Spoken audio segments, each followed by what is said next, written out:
guys! For today's content, gawa naman tayo na crispy fried tilapia. So guys, matagal-tagal din tayo hindi nag-content kasi busy si Magda. At the same time, wala din ako maisip na content. So ito ngayon guys, pina-update na content ko guys, yung may marinate ko na crispy fried tilapia ang tawag niya. So guys, ito na yung ingredients ng ating pag-marinate ng ating tilapia para mawala yung langsa tsaka masarap pa. Ito na guys, yung ating ingredients, yung secret ko. Instead the lemon guys, ang ilagay nyo is white vinegar. Kasi yung vinegar pampatanggal ng langsa. Tapos lagyan nyo ng black pepper, salt, betchin kung meron kayo, or magic sarap, or kinisa mix, at chili flakes. Tsaka yung red guys, red paprika powder yan guys, enhancer din yan. So yan lang ilalagay nyo guys. So ito guys, overnight ko lang pag-marinate. Overnight to. Pinabukasan ko pa yan niluluto guys.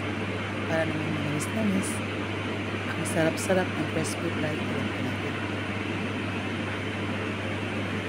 So marinate natin guys. Ilagay natin sa red flour overnight. Bago natin ito pinabukasan.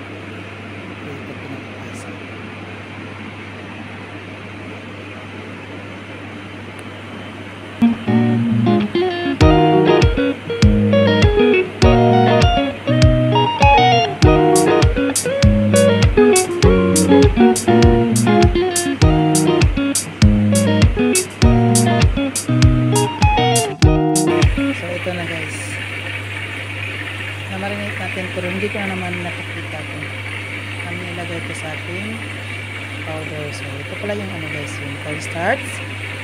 Pinagaluan ko ng black pepper tsaka salt. Simple lang guys.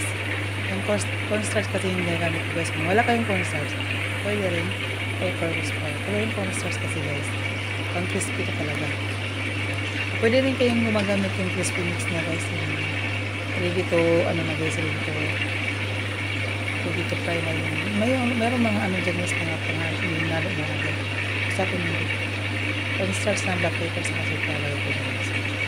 Ready na yan to fry guys. Walang langsa na yan guys, fry na yan guys. Wala talaga ng fry. Pinarinate mo na instead sa lemon sopa ang right vinegar ang gawin ko.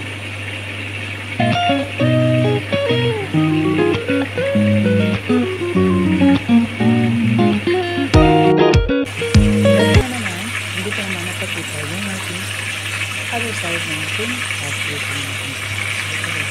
Ngayon ko natin yung halutin na yung other side kasi ito na yung halutin na siya. Hintayin na natin yung ilagay nila. So, hintayin nyo yan guys kasi pagluto na yan guys, wala talagang maano na langsa kasi yung tilapia dito malangsa talaga. Minsan na kumakain ng tilapia guys kasi malangsa kasi guys. Kaya sinabi nyo na huwag makain pero pag nagputo ako guys, hindi ko agad ito para nagpo pa yung guys, para makalaki yung guys. At the same time, pag ulitin guys, talaga maano yung bangsa na tilapia. May ano na, pero kung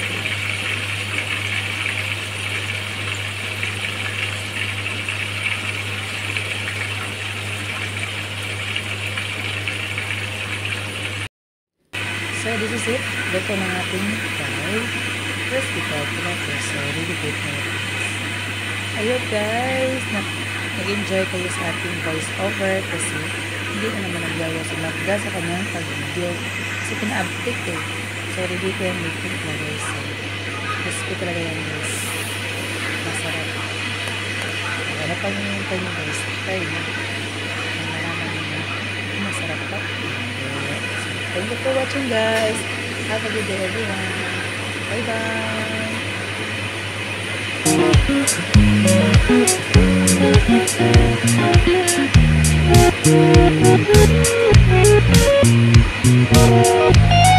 Thank you.